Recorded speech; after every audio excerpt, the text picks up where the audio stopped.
അദ്ദേഹം എന്നോട് പറഞ്ഞ വിവരങ്ങൾ എനിക്ക് തോന്നി അത് SIT അറിയിക്കേണ്ടത് ആവശ്യം. അറിയിച്ച് അവർ അന്വേഷണം നടത്തട്ടെ. അദ്ദേഹം പറഞ്ഞ കാര്യങ്ങൾ ശരിയാണോ എന്നുള്ള കാര്യം അദ്ദേഹത്തെ വിളിച്ച് ചോദ്യം ചെയ്യട്ടെ. അദ്ദേഹത്തിന് അത് സ്വയം പറയാനൊരു പേടിയും. ഞാൻ പറഞ്ഞ അങ്ങനെ പേടിക്കേണ്ട, നിങ്ങൾക്ക് കിട്ടുന്ന വിവരങ്ങൾ നിങ്ങൾ SITയെ പറയണം, അത് SITയെ സഹായിക്കുമല്ലോ. അങ്ങനെ പറഞ്ഞപ്പോഴാണ് അദ്ദേഹം ഞാൻ ഇത് പറയാം എന്ന് പറഞ്ഞിട്ടുള്ളത്. അദ്ദേഹം പറയുന്നത് ഈ സ്വർണം അന്തർദേശീയ മാർക്കറ്റിൽ ഇത് ആന്റിക്സ് ആയിട്ട് വിറ്റഴിക്കുന്നു 500 കോടിക്ക് അധികം വിലയുള്ള ഒന്നാണ്. അദ്ദേഹം പറഞ്ഞ 500 മുതൽ 1000 കോടി വരെ വിലയുള്ളതാണെന്നാണ് പറയുന്നത്. ഇന്നലെ എന്നെ ഒരാഴ്ചക്കും ഒരാൾ വിളിച്ചു. അദ്ദേഹം എന്റെ മണ്ഡലത്തിൽപ്പെട്ടാണ്, സുരേഷ് പാലാഴി. അദ്ദേഹം 15 കിലോ സ്വർണം അവിടെ പൂജാദ്രവ്യങ്ങൾ ഉണ്ടാക്കാൻ കൊടുത്തു. അദ്ദേഹം ഡയാലിസിൽ തന്നെ വിളിക്കുക, എന്റെ സ്വർണം അവിടെ ഉണ്ടോ സാറേ എന്ന് അറിയണം, ഇനി അതും ഓടിച്ചുകൊണ്ട് പോയോ. ഞാൻ പറഞ്ഞു എനിക്കറിയില്ല, ദേവസ്വം ബോർഡ് ആണല്ലോ നിങ്ങൾ കൊടുത്തത്, ഇവിടെ കാണും എന്ന് പറഞ്ഞു. ഈ ഇത്രയും ദിവസമായിട്ട് അന്വേഷിച്ചിട്ട് സ്വർണ്ണം എവിടാന്ന് കണ്ടുപിടിച്ചു? സ്വർണ്ണം എവിടാന്ന് കണ്ടുപിടിച്ചല്ലോ ആരും.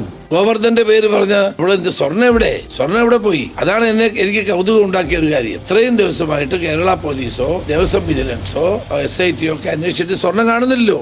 അപ്പൊ സ്വർണ്ണം എവിടെ പോയി? ഇയാൾ പറയുന്നത് ശരിയല്ലേ?